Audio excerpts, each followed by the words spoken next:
같이 읽어볼게요. 시작. 죄에서 돌이키는 사람. 죄에서 돌이키는 사람. 여러분, 제가 사진 하나를 보여드리도록 하겠습니다. 자, 이 사진이 뭘까요? 젓가락이요? 젓가락은 보통 두 쌍이죠. 근데 한 쌍만 있잖아요. 이걸 뭘까요? 회초리입니다. 이게 근데 그냥 일반적인 회초리는 아니에요. 이름을 자세히 보니까 뭐라고 적혀 있냐면 눈들이 다들 좋으세요. 맞습니다. 사랑의 회초리입니다. 사랑의 회초리. 이 회초리는 어디서 우리가 볼 수 있을까요? 어디서? 보통은 이제 가정에서, 집에서 볼 수가 있습니다. 물론 이제 집마다 사용하는 회초리는 조금 다를 수 있어요. 이제 저 어렸을 때는 뭐 가끔 뭐 자가 회초리가 될 때가 있고 갑자기 빗자루가 회초리가 될 때도 있었는데요. 그러면 이 회초리는 그럼 언제 사용할까요? 언제? 뭐 열심히 이제 대답을 하고 있는 것 같아요. 언제 사용을 할까? 아마 이제 여러분들이 엄청 큰 잘못을 저질렀을 때 우리 부모님께서 이제 회초리를 사용을 하십니다. 그럼 이 부모님께서 회초리를 사용하실 때 어떠한 마음으로 사용을 하실까요? 이제 오늘도 회초리를 사용할 수 있겠구만 하고 신나는 마음으로 사용하실까요? 절대 아니겠죠. 절대 아니겠죠. 여러분들이 더 나빠지지 않게 하기 위해서, 더 바른 길로 나아가게 하기 위해 너무나도 들기 싫지만 회초리를 드는 거예요. 사실 하나님도 마찬가지입니다. 우리 하나님이 기뻐하시지 않는 죄, 우리가 하나님이 기뻐하시지 않는 어떠한 말과 이런 행동을 했을 때 우리가 더 나빠지지 않도록 하기 위해, 죄에서 완전히 끊어내게 하기 위해서 하나님이 회초리를 사용하십니다. 하나님은 심판을 하십니다. 그런데 심판하기 전에 하나님은 부모님이 회초리를 들기 전처럼 우리에게 기대하는 한 가지가 있습니다. 그게 뭘까요? 회초리를 안 맞아보시고 안 들어보셔서 잘 모르시는 걸까요? 뭘 기대를 하실까요? 하나님도 부모님도. 여러 가지 대답이 나오시는데 바로 용서를 구하는 겁니다. 용서를 구하는 거예요. 잘못했습니다. 제가 다음부터는 절대 그러지 않을게요. 라고 우리의 잘못을 인정하고 용서를 구하기를 원하십니다. 그리고 그런 우리의 잘못, 우리의 죄를 하나님이 깨끗이 용서해 주신다고 말씀하셨어요. 오늘 본문에서도 이 용서받을 수 없는 정말 엄청난 큰 죄를 지었음에도 불구하고 큰 사랑으로 용서를 받은 사람이 등장합니다. 우리 본문을 잘 읽었다면 누군지 알 거예요. 자, 누굴까요? 네, 다윗입니다. 자, 여러분, 다윗은요, 하나님은 온 마음을 다해 사랑하는 사람이었습니다. 얼마나 사랑했는가? 하나님의 뜻을 위한 거라면 정말 물불 안 가리고 최선을 다해 열심을 다했어요. 근데 하나님도 그런 다윗을 정말 엄청나게 사랑하셨습니다. 그래서 그를 이스라엘 왕으로 세워주셨어요. 그뿐만이 아니라 모든 영광과 부요함도 선물로 주셨어요. 그로 인해서 이 다윗은 백성들에게 존경받는 왕, 주변 나라들이 쉽게 넘볼 수 없는 이 위엄 있는 왕으로 세움받게 됩니다. 사랑하는 여러분, 하나님을 이렇게나 많이 사랑하고 하나님께 사랑도 듬뿍 받는 다윗이라면 어떻게 살아야 하는 게 맞는 걸까요? 늘 감사하고 죄를 싫어하고 멀리하고 하나님 말씀에 순종하며 살아야 되는 게 맞는 거 아닐까요? 그런데 이게 웬일입니까? 다윗이 정말 끔찍한 죄를 저지르게 됩니다. 바로 하나님이 말씀하신 이 10계명 중에 6계명인 살인하지 말라와 제 7계명인 간음하지 말라라는 계명을 어기게 돼요. 여기서 간음은 어떤 죄일까? 여기 성숙하신 우리 주일학교 친구들은 알겠지만 아직 어린 친구들은 이 간음에 대한 죄를 모르기 때문에 제가 설명을 드릴게요. 이 간음은 뭐냐면 나와 결혼한 사람이 아닌 다른 사람을 사랑하는 걸 간음이라고 합니다. 이 당시에 이스라엘에서 이 살인 혹은 이 간음의 죄를 지은 사람들은 모두 돌에 맞아서 죽었어요. 돌에 맞아서. 그러니까 얼마나 끔찍한 죄고 무서운 죄인지를 알 수 있는 거죠. 그래서 사무엘하 11장 2절과 3절을 함께 읽어보도록 하겠습니다. 시작. 저녁 때에 다윗이 그의 침상에서 일어나 왕궁 옥상에서 거닐다가 그곳에서 보니 한 여인이 목욕을 하는데 심히 아름다워 보이는지라. 다윗이 사람을 보내 그 여인을 알아보게 하였더니 그가 아뢰되 그는 엘리암의 딸이요 햇사람 우리아의 아내 밧세바가 아니니까 하니. 이 다윗은 정말 충성스러웠던, 또 충성스러운 신하였던 이 우리아의 아내인 밧세바가 목욕하는 모습을 보게 됩니다. 다윗의 눈에는 이 달빛에 비친 이 밧세바의 모습이 너무 아름다웠던 거예요. 자신의 신하의 아내였음에도 그저 아름다워 보였던 것이죠. 결국 그녀를 사랑하게 되었고 임신까지 하게 만드는 간음죄를 저지르게 됩니다. 사실 이것만 하더라도 엄청난 죄예요. 근데 여기서 끝나지 않습니다. 이 어마무시한 사실을 숨기기 위해 신하 우리아를 전쟁터에서 죽게 만드는 이 살인죄까지 범하게 됩니다. 이후에 밧세바를 아내로 데려오게 되죠. 이 다윗의 죄는 뭐죠? 간음죄와 살인죄. 당시 돌에 맞아야 죽어야 마땅할 만큼 엄청난 죄였습니다. 근데 다윗은 시치미를 뚝 떼고 아무렇지 않게 지금 이스라엘 왕으로 살아가고 있는 거예요. 하나님은 엄청난 죄를 지은 다윗을 그냥 내버려 두지 않았습니다. 그래서 그에게 누구를 보내냐? 나단 선지자를 보내게 됩니다. 이 나단 선지자는 다윗을 향해 이렇게 이야기를 합니다. 부자와 가난한 사람이 있습니다. 부자는 많은 소와 양을 가지고 있고 가난한 사람은 자기 딸처럼 키우는 암양 새끼 한 마리가 있습니다. 그때 어느 날 부자에게 손님이 찾아온 거예요.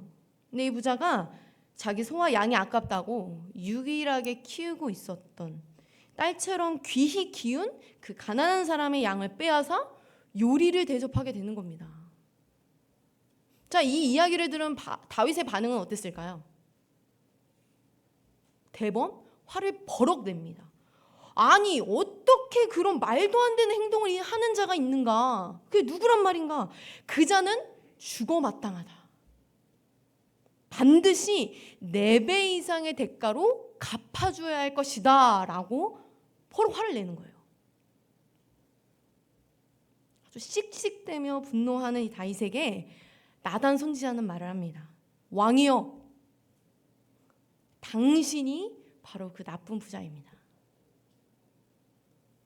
하나님이 말씀하시기를 내가 너를 이스라엘 왕으로 세워주었고 모든 것이 부족하지 않도록 다 채워주었건만 어찌하여 나를 가볍게 여겨 충직한 신하 우리아를 죽이고 그의 아내를 빼앗아 아내로 삼았는가? 이 일로 인하여 너의 집안에 칼부림이 떠나지 않을 것이다 라고 하나님은 지금 다윗에게 말씀하고 계십니다. 자, 이 나단 선지자의 말은 들은 이 다윗의 반응은 어땠을까요? 무시하고 지나갔을까요? 아님 나에게 지금 저 말을 하고 있는 저 나단 선지자를 당장 죽여라 라고 이야기했을까요? 다 아닙니다. 다윗은 그 자리에 주저앉아 진심으로 회개했어요. 오늘 본문에서는 13절에 내가 여호와께 죄를 범하였노라 라는 이 한 문장 정도로 나와 있지만 사실 시편 51편을 통해서 이 다윗이 얼마나 깊은 회개와 죄에서 돌이키려는 이 진실된 마음이 있었는지를 우리는 알 수가 있습니다.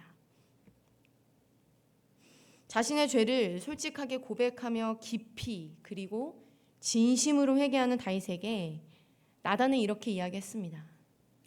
13절 하반절부터 14절까지 함께 읽어보도록 하겠습니다. 시작. 나단 내가 여호와께 죄를 범하였노라매 사하셨나니 당신이 죽지 아니하려니와 일로 말미암아 여호와의 원수가 크게 비방할 거리를 얻게 하였으니 당신이 낳은 아이가 반드시 죽으리다 하고 다윗의 죄를 씻을 수 없는, 다윗의 죄는 정말 씻을 수 없는 끔찍한 죄입니다. 그거는 변함없는 사실이에요. 죄의 대가는 죽음뿐이었습니다. 그러나 그럼에도 불구하고 하나님은 다윗을 사랑하셨습니다. 그래서 나단 선지자를 통해 회개할 기회를 주셨어요. 다윗은 그 기회를 잡았습니다. 자신의 죄가 드러난 그 순간 솔직하게 인정했어요. 그리고 죄로부터 돌이키고 회개했습니다. 그랬더니 하나님은 그런 다윗을 용서해 주셨습니다. 사랑하는 여러분, 물론 이 자리에 모인 우리 착하고 아름다운 예빈유치와 우리 왕소금 주일학교 친구들은 이만한 죄를 지은 사람은 없을 거예요. 그쵸? 맞죠? 듣고 있죠? 아무도 없을 거예요. 아무도 없을 거예요. 하지만 우리도 사실 하나님의 뜻과는 반대로 살 때가 사실 참 많습니다. 특히 지금은 황금 같은 모두가 기다리고 있었던 그 긴 연휴를 보내고 있어요.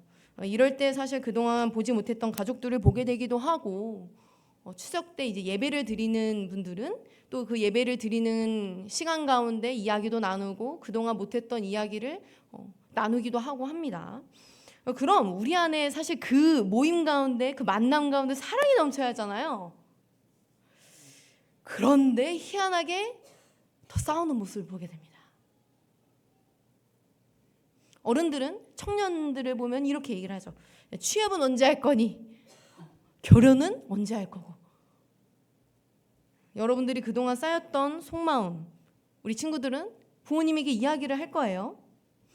그럼 부모님들은 좀 들어주고 또 인정도 좀 해주고 그래야 되는데, 우리 부모님들은 다 이유가 있으시는 거예요. 내가 다 그래서 그런 거고, 다 네 생각해서 그런 거고, 다 이유들이 있으시더라고요. 사실 우리 친구들도 마찬가지입니다. 부모님의 그런 조언 어린 말씀에도 그냥 반대로 엄마 아빠 탓을 하기 바쁜 거죠.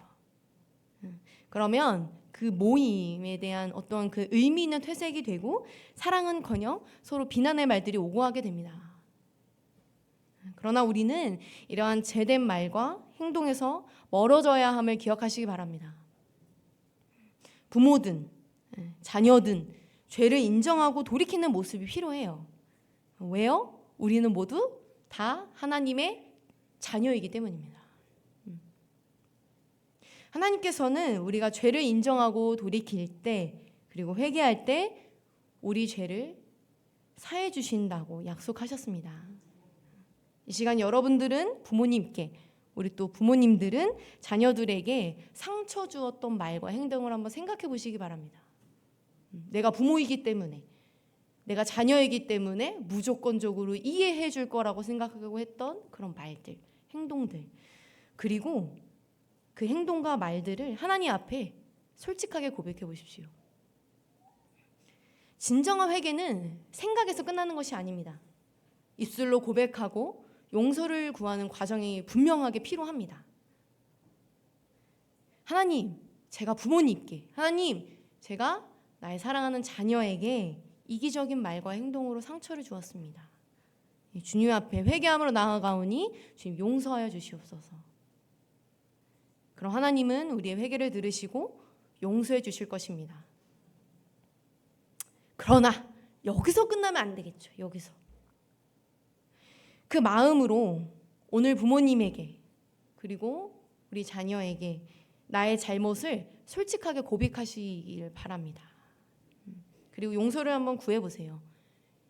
그 누구든 부모의 역할, 자녀의 역할은 다 처음이잖아요.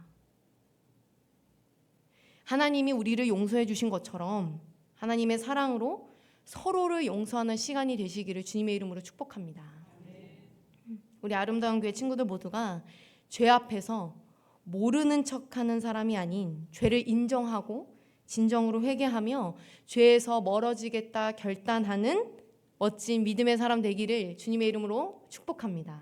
아멘. 기도하겠습니다. 하나님 아버지, 우리는 하나님을 믿는 자녀임에도 불구하고 날마다 죄를 짓는 죄인임을 고백합니다. 그동안 생각으로 입술로 행동으로 지은 죄를 인정하오니 주님 용서하여 주시옵소서. 나의 자녀를 향해 나의 부모를 향해 지었던 죄들을 주님 앞에 회개하니 주님 용서하여 주시옵소서. 우리 가정이 하나님이 기뻐하시는 생각과 말과 행동을 하도록 인도하여 주시고 하나님 나라를 세워가는 믿음의 가정, 믿음의 뿌리들이 될 수 있도록 성령 하나님 우리 가운데 임재하여 주시옵소서. 이 모든 말씀 예수님의 이름으로 기도드립니다. 아멘.